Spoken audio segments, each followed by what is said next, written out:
Thank you. Thank you. Thank you. Thank you. Thank you. Thank you.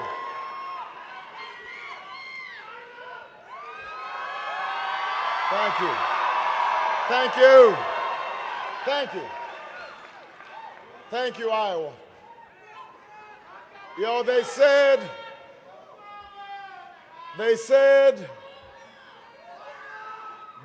this day would never come.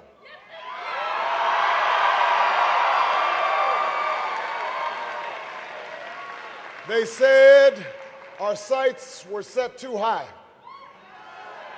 They said this country was too divided, too disillusioned to ever come together around a common purpose. But on this January night, at this defining moment in history, you have done what the cynics said we couldn't do.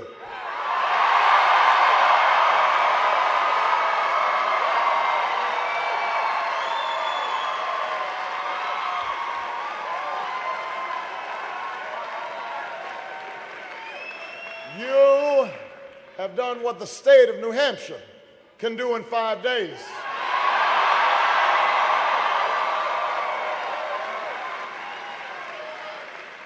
You have done what America can do in this new year, 2008.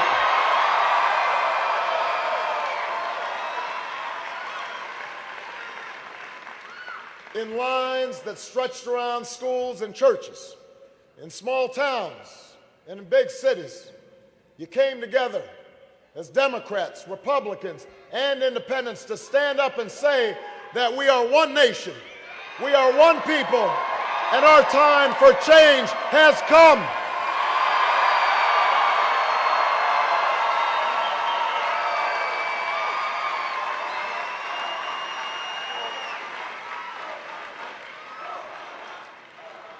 You said the time has come to move beyond the bitterness and pettiness and anger that's consumed Washington, to end the political strategy that's been all about division and instead make it about addition, to build a coalition for change that stretches through red states and blue states.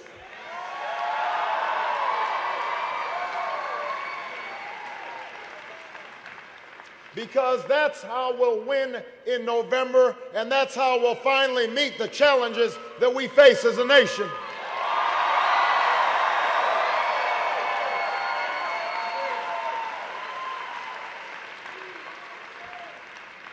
We are choosing hope over fear. We're choosing unity over division and sending a powerful message that change is coming to America.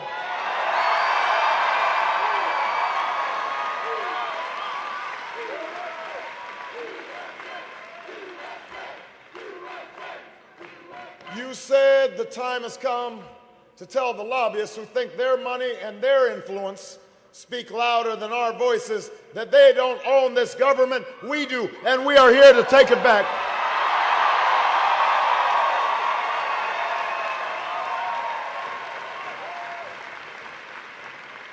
The time has come for a president who will be honest about the choices and the challenges we face, who will listen to you and learn from you even when we disagree, who won't just tell you what you want to hear, but what you need to know.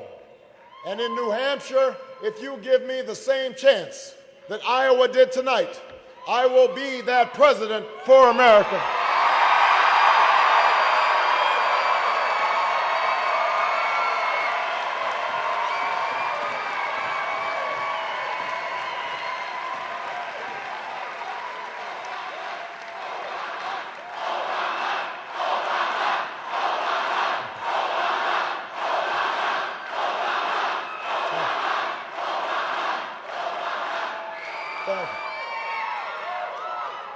I'll be a president who finally makes health care affordable and available to every single American the same way I expanded health care in Illinois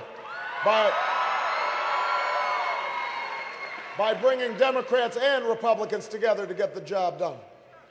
I'll be a president who ends the tax breaks for companies that ship our jobs overseas and put a middle-class tax cut into the pockets of working Americans who deserve it.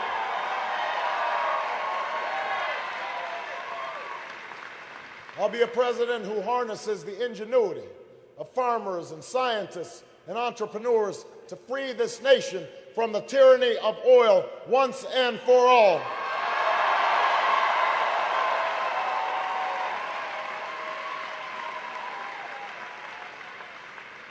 And I'll be a president who ends this war in Iraq and finally brings our troops home.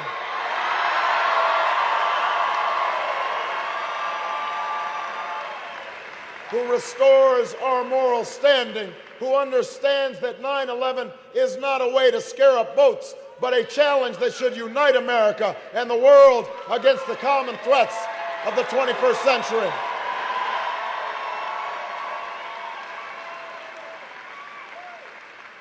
Common threats of terrorism and nuclear weapons, climate change and poverty, genocide and disease. Tonight, we are one step closer to that vision of America because of what you did here in Iowa.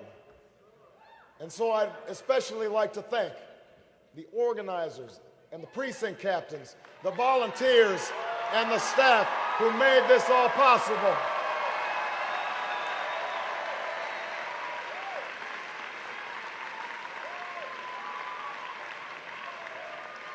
And while I'm at it, on thank yous, I think it makes sense for me to thank the love of my life, the rock of the Obama family, the closer on the campaign trail. Give it up for Michelle Obama.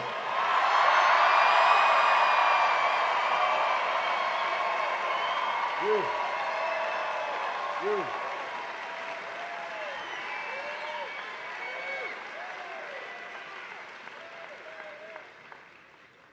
I know you didn't do this for me. You did this because you believed so deeply in the most American of ideas, that in the face of impossible odds, people who love this country can change it. I know this. I know this because while I may be standing here tonight, I'll never forget that my journey began on the streets of Chicago doing what so many of you have done for this campaign and all the campaigns here in Iowa, organizing and working and fighting to make people's lives just a little bit better.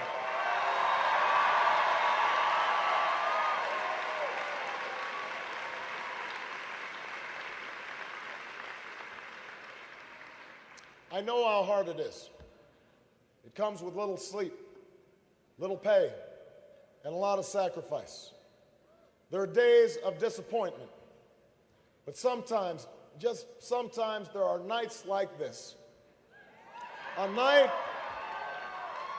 that years from now, when we've made the changes we believe in, when more families can afford to see a doctor, when our children, when Malia and Sasha and your children inherit a planet that's a little cleaner and safer, when the world sees America differently, and America sees itself as a nation less divided and more united, you'll be able to look back with pride and say that this was the moment when it all began.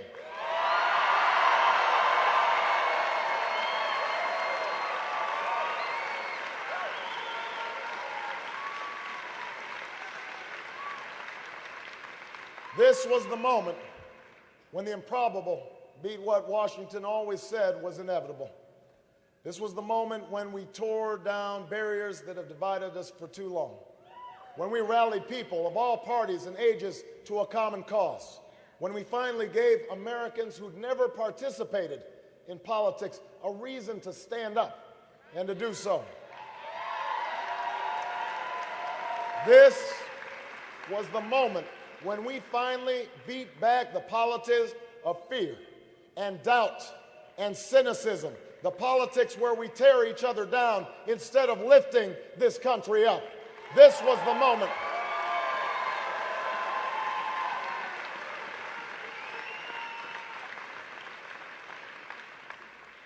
years from now, you'll look back and you'll say that this was the moment. This was the place where America remembered what it means to hope. For many months, we've been teased, even derided, for talking about hope. But we always knew that hope is not blind optimism. It's not ignoring the enormity of the task ahead or the roadblocks that stand in our path. It's not sitting on the sidelines or shirking from a fight. Hope is that thing inside us that insists, despite all the evidence to the contrary, that something better awaits us if we have the courage to reach for it and to work for it and to fight for it.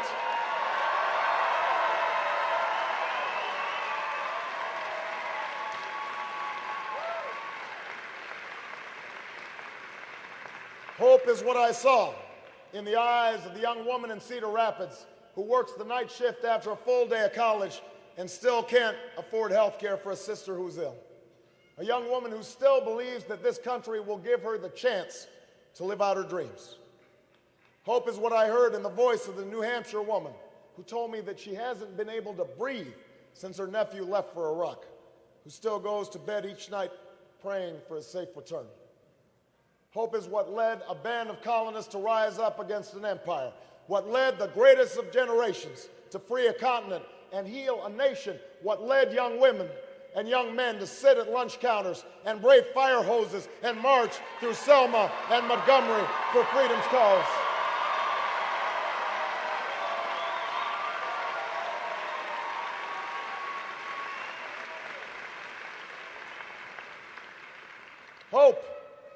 Hope is what led me here today. With a father from Kenya, a mother from Kansas, and a story that could only happen in the United States of America.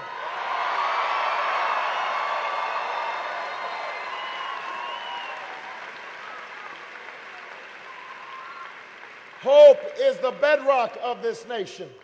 The belief that our destiny will not be written for us, but by us, by all those men and women who are not content to settle for the world as it is, who have the courage to remake the world as it should be. That is what we started here in Iowa, and that is the message we can now carry to New Hampshire and beyond.